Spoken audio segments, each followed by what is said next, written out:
So just imagine you have the ability to put your enemy under complete hypnosis simply by them looking at you. And that isn't even your most terrifying power. Let me introduce the being that transcended everything that we know, Sosuke Aizen. If you are not aware of Aizen, he is quite simply the one that should be king. To explain just how overpowered this being is, we are going to start off with his immense spiritual pressure. So with all 13 captains that are part of the 13 court guard squads, the only Soul Reaper that would contend with Aizen's spiritual pressure before he fused with the Huigoku would have to be the General Captain Yamamoto. Then we can also be of the belief that each member of the Zero Squad would be relative to Aizen before he fused with the Huigoku. But afterward, well, that's a completely different story.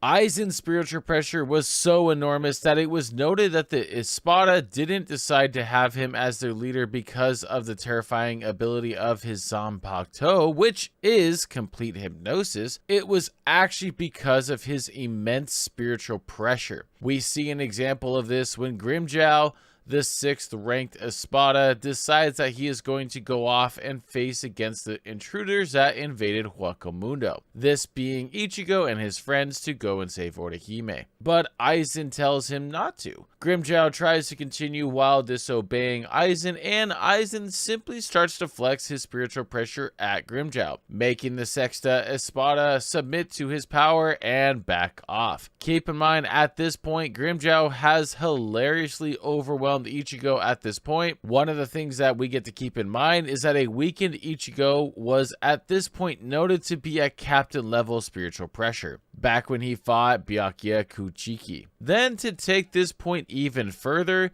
Grimmjow was only ranked 6th in the Espada, meaning that there are 5 more powerful than him. And Aizen was overwhelmingly more scary than all of them. Then once Aizen fuses himself with the Huigoku and starts to make his continuous transformations, he eventually gets to the point that neither Isshin or Urahara can sense his spiritual pressure. The only time that this happens is when a being is considered another dimension higher in power than those around them, where we would see Aizen's single greatest leap in power at this point, simply because he was already so far ahead of literally anyone beforehand. Then Ichigo would do this exact same thing after he trains for a month in the Dangai, and Aizen mistakes Ichigo's new power as Ichigo trading off his spiritual pressure for increased physical strength, because he cannot sense his spiritual pressure anymore. Then we know what happens after that. But the reason that I mention this here is simply because once we get to the 1,000-year Blood War arc, we know that Ichigo is noted as a special threat for his potential, and Aizen is noted as a special threat because of his spiritual pressure alone, where we should be able to believe that at the beginning of the arc that Aizen is either ahead or has become relative to Ichigo in spiritual pressure. Aizen also shows that he can fend off the Soul King's power that Yuha sends to attack the Soul Reapers, where they are using their Zanpakuto only, instead of their spiritual pressure, where we can also assume that Aizen is the only one capable of actually doing this amongst the group that was there. I'm going to touch on it in more detail, but Aizen at the end of the series is able to sense Ichigo's spiritual pressure, and it allows him to strategize in their fight with Yuha, meaning that Aizen closes this gap again, and he is in a heavily restricted state in this fight. So let's touch on Aizen's Shikai and Bankai. While we haven't seen Aizen's Bankai, and it's also noted with a question mark in the data books, we probably won't ever know, but his Shikai is insane on its own.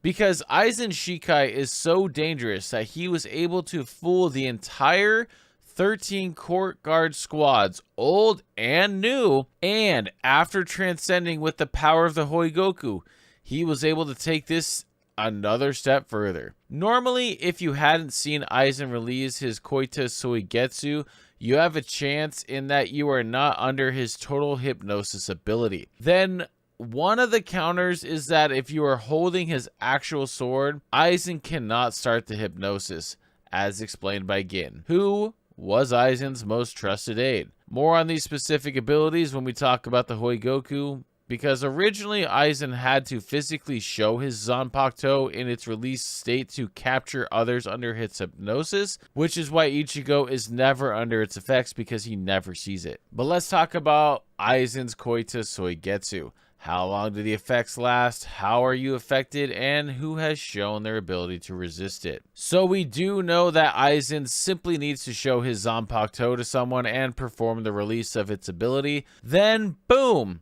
You simply looking at the sword means that you never know when you were under hypnosis. This is something that is shown after the Espada are defeated by the Soul Reapers.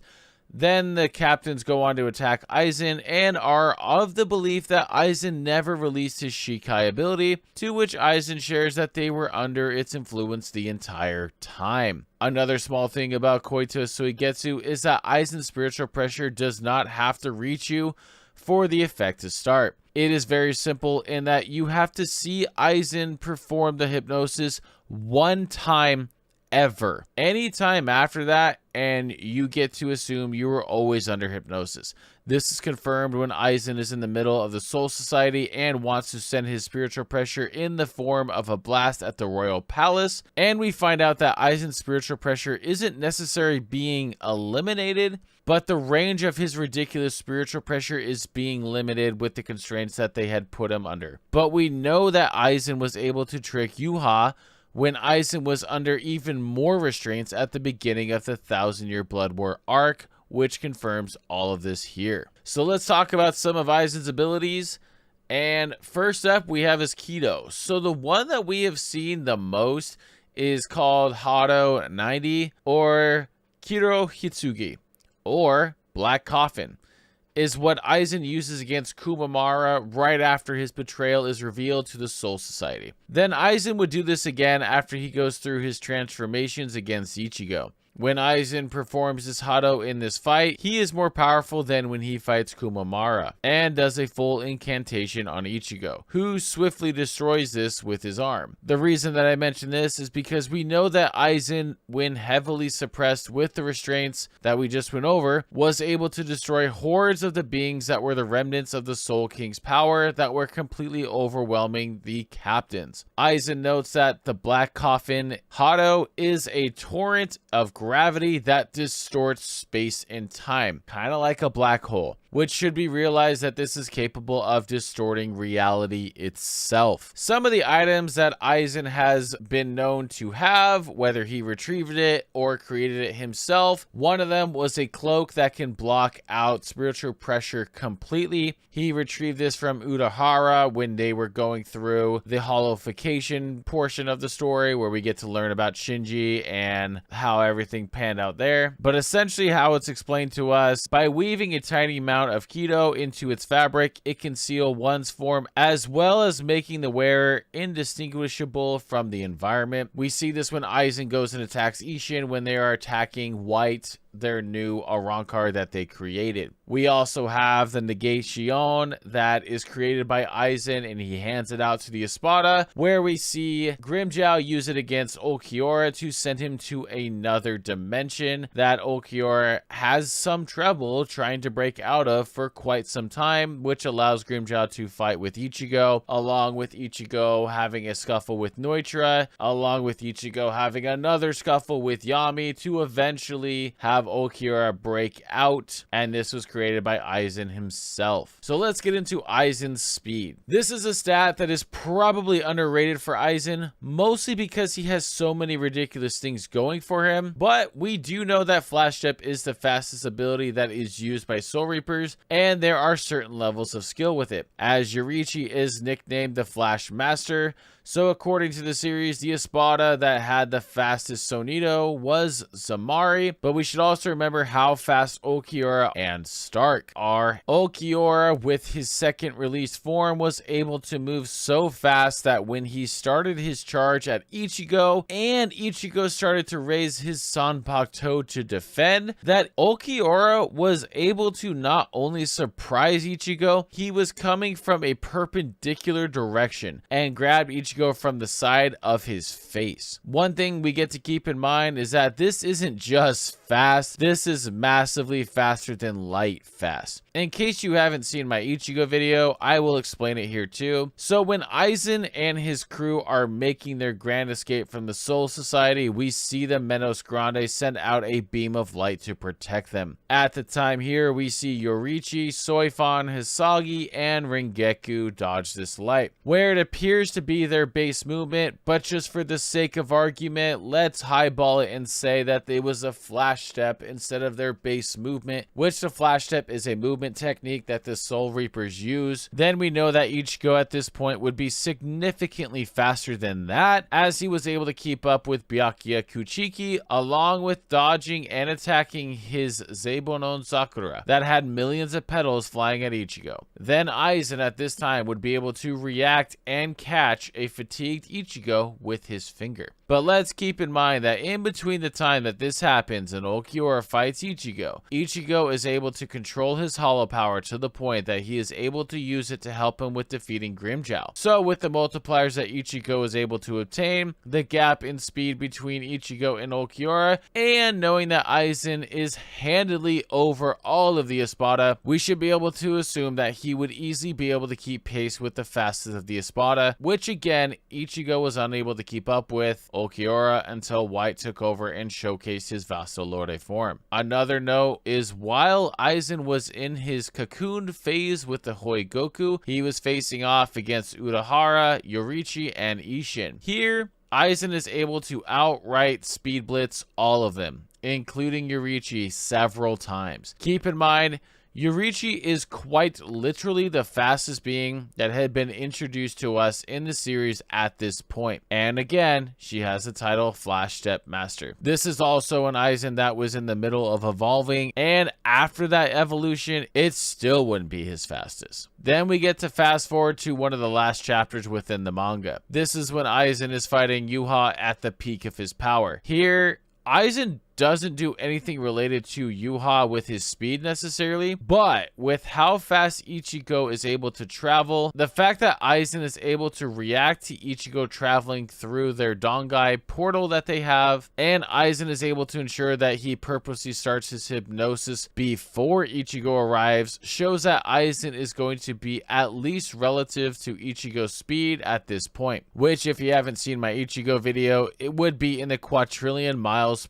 per second range. Don't believe me? Feel free to check out the video where we go over the math. But this may go even further because Aizen, while he is strategic and fast, he wanted to ensure that Ichigo wasn't caught in the hypnosis and was able to sense Ichigo's spiritual pressure, meaning that he knew the range of his hypnosis and how far Ichigo was from him. Then to be able to calculate that and ensure their victory, Aizen is able to react and travel relative or faster than Ichigo at the end of the series. One of the feats that helps with this is that Aizen puts himself between Yuha and Ichigo, tricking Yuha into believing he is attacking Ichigo, the same guy that can see the future and alter it. This then allows Ichigo to release his Getsuga Tensho on Yuha, Aizen's enemies that he's defeated. So at one point, Aizen does defeat Ichigo when Aizen reveals that he is the actual bad guy that planned the events of Rukia's execution. The two face off, the same Ichigo that unlocked Bankai and defeated Kenpachi and Byakuya to get there. Then Ichigo and Renji work together to attack Aizen, and Aizen stops Ichigo's assault with one finger. Keep in mind, Ichigo has never been under Aizen's hypnosis, and this would be his sheer power where he isn't even in Bankai form with all the multipliers that it entails or fused with the Hoi Goku yet. Normally here we'd go over who Aizen has defeated as in explicit detail, but my man has hilariously defeated everyone he's come across. So bad that he regularly fights several folks at once. But let's run down the list. Captain Hitsugaya, Captain Gen, Captain Shinsue, Captain Soifon, Captain Kuromara. Then for the Visors, who were captain or vice captain level Soul Reapers with the holification ability. This includes Shinji, Hiyori, Mugurama, Love, Atoribashi, Kuna, Ashoda, and Lisa. Oh, by the way, Aizen took on all of these folks at the same time. Granted, he did have them under his Koika Suigetsu, but this is reflective of his Zanpakuto's power and how powerful he himself is. So let's talk about Aizen with the Hoigoku. So the Hoigoku is a combination of Aizen's failed version and Urahara's. Then the two of them together are what we see when Aizen uses this to create his army of Arankars. For someone as intelligent as Aizen, he was constantly trying to understand its full nature up to when he was fighting with Ichigo's father, Isshin. According to Aizen, the Hoigoku does have limits and states it materializes whatever is in the hearts of the beings around it, but only if it is within the subject's abilities. In that sense, it is a power to lead the subject in the direction it wishes to go. But after developing beyond a Soul Reaper, Aizen was able to take his Zanpakuto's abilities and fuse it with himself, meaning specifically that simply looking at Aizen at all before he releases his power will lock you under its total hypnosis, period. Keep in mind, his hypnosis is so great that he was able to use it on Yuha several times, and Yuha was affected. The first time we see this was before he had his almighty power returned to him, and the next time was when Yuha had absorbed the power of the Soul King. In the history of Bleach, Aizen is arguably the top 3, top 4 within the entire series, and is actually up for debate in being the top 3 in literally any category that may come up in a versus battle within Bleach. Where we know he's massively faster than light, he's going to have universal destructive power as well. And if you enjoyed the video, make sure to like and subscribe, and I will see you in the next one.